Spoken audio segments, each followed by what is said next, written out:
निंदनीय है और इससे पूरे देश दुनिया में रहने वाले डॉक्टर बाबा साहब अम्बेडकर को मानने वाले लोगों के मन में बहुत पीड़ा पहुंची। पीड़ा इसलिए क्योंकि ये जो धरती है ये संतों, गुरुओं और महान पुरुषों की धरती है और जिस तरह के एटमॉस्फेयर में सरकार की कमी, पुलिस और एडमिनिस्ट्रेशन की कमी के कारण इतना बड़ा धक्का जो है यहाँ हुआ है।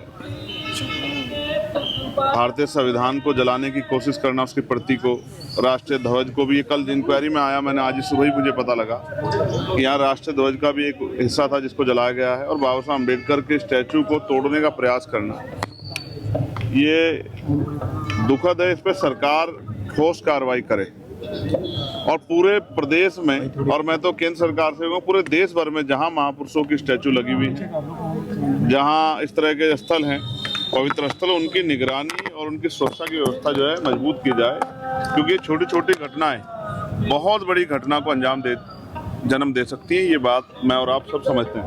तो भारत जो है धार्मिक और मान्यताओं और इस तरह का स्ट्रक्चर में बसा हुआ है भारत की भावनाओं के साथ बहुत कुछ जुड़ा है, बहुत बड़े बड़े परिवर्तन हो जाते हैं। तो मुझे वहाँ से यहाँ इसलिए आना पड़ा क्योंकि जिस तरह से लगातार लापरवाही बरती गई और अभी भी मैं इस बात को लेकर चिंता में हूँ कि मैं वहाँ ऊपर जाना चाहता था लेकिन सीढ़ी नहीं है, तो मुझे नीचे खड़े होकर माल्यार्पण करना, लेकिन अचानक उस दिन एक दिन रात पहले कैसे सीढ़ी लगी और फिर इतना बड़ा वहाँ से यहाँ तक वो ज्वलनशील पदार्थ लेके आना और ये सब चीज़ें करना। तो पुलिस क्या कर रही थी, सुरक्षा एजेंसियाँ क्या कर रही थी, हमारा इंटेलिजेंस LIU क्या कर रहा था, और फिर इतनी देर तक। और मुझे तो यहाँ के लोगों पे भी जो है थोड़ा सा इस बात से लेके मेरा क्रोध है कि उसकी वीडियो बनाने की वजह उसको चक्कू ले लेना था तत्काल ही। जो बंदा इस तरह की हरकत कर रहा है कि सेंटिमेंट खराब करने का काम कर रहा है, माहौल बिगाड़ने का काम कर रहा है पूरे प्रदेश का, देश का, ऐसे लोगों को छूट क्यों देनी।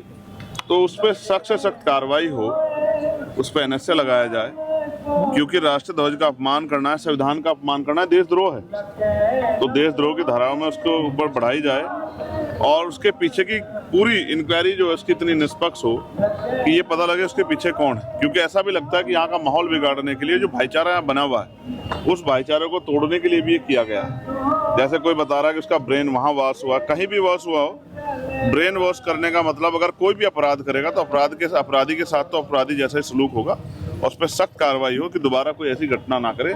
ये हमारे मन में चिंता है। मैं यहाँ की सरकार से मांग करता हूँ कि धार्मिक स्थलों की सुरक्षा सुनिश्चित करे सभी धर्मों के।